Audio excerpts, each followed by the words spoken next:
Ok, euh, bonjour à tous. Aujourd'hui, je vais essayer d'expliquer le processus, comment ça va se passer durant ces 5 prochains jours. Désolé, hier et avant-hier, on n'a pas pu faire la réunion à cause des intempéries, notamment la connexion Internet et Néo qui n'était pas favorable. Donc aujourd'hui, dans cette vidéo, je vais juste essayer d'expliquer le processus, de comment ça va marcher et en quoi ça consiste en fait les cinq prochains jours, 5D Generative AI. Donc, je crois que j'ai déjà envoyé un lien dans le groupe, mais je vais renvoyer le lien juste au cas où. C'est sur Kaggle que le truc va se passer. Donc, je vais juste me rendre sur Kaggle.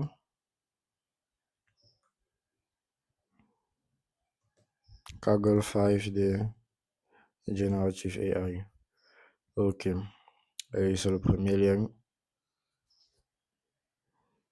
Donc, pour les anglophones, je vais faire une autre vidéo en anglais et je vais envoyer. Dans la vidéo, si c'est d'abord pour les francophones et pour les bilingues.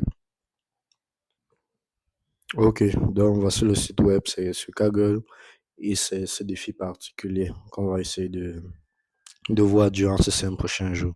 Comme vous voyez ici, il y a une certaine description de ce qu'on voit chaque jour avec une petite description.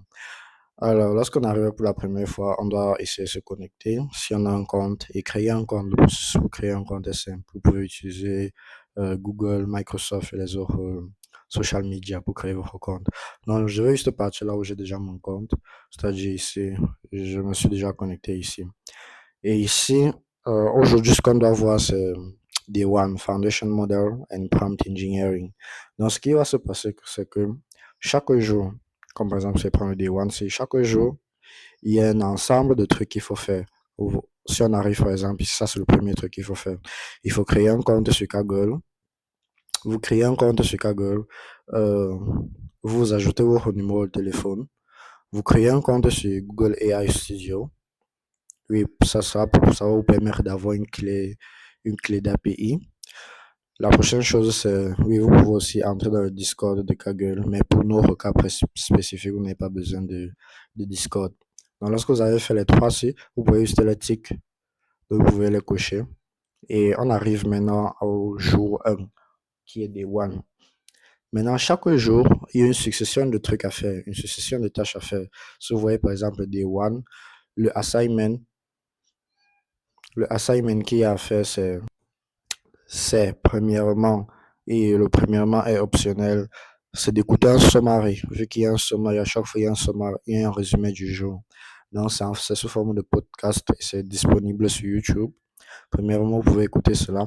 Deuxièmement, il y a les papers qu'on appelle les white papers. En fait, comme c'est deux mondes de la recherche. Ce sont des chercheurs en intelligence artificielle, des chercheurs en machine learning, des chercheurs en IA généralement, qui publient des papiers, comme par exemple pour Foundation Model in Text Generation. Ce sont des chercheurs qui ont publié des papiers. Deux chercheurs un peu partout dans le monde ont lu le papier était intéressant. Ils ont pris le papier, ils ont pu construire à base du papier, construire d'autres modèles plus performants, d'autres trucs plus performants, etc., etc. Donc, le papier qu'on demande de lire ici, c'est le papier de base qui a été écrit pour la première fois pour les Large Language Models and Text Generation, ou un papier populaire, pas forcément un papier de base.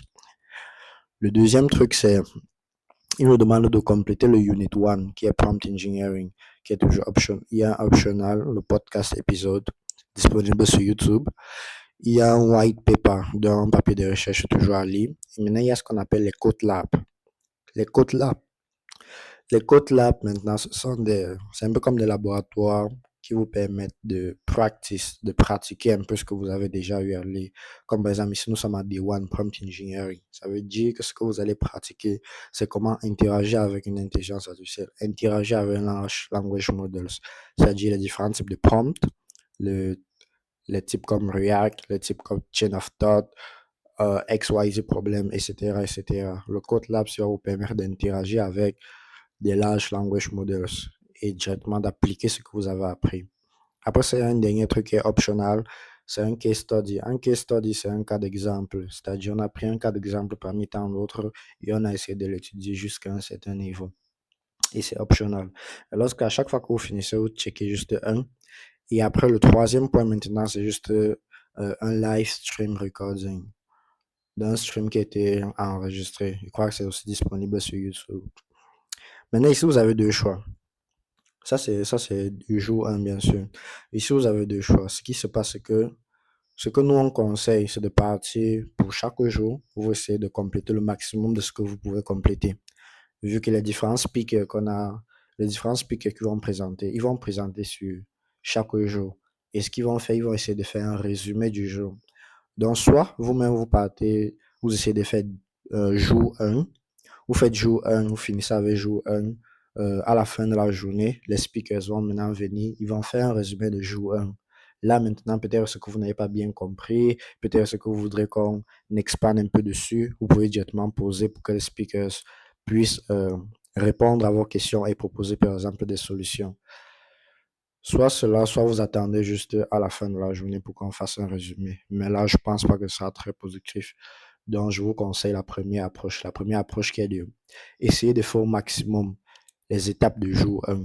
À la fin de la journée maintenant, nous, les speakers, on va revenir dessus et on va essayer de faire un résumé. Comme ça, vous allez plus, comment dire, plus mieux comprendre en fait. Vous allez mieux comprendre la chose vu que vous l'aurez déjà touché au moins une fois.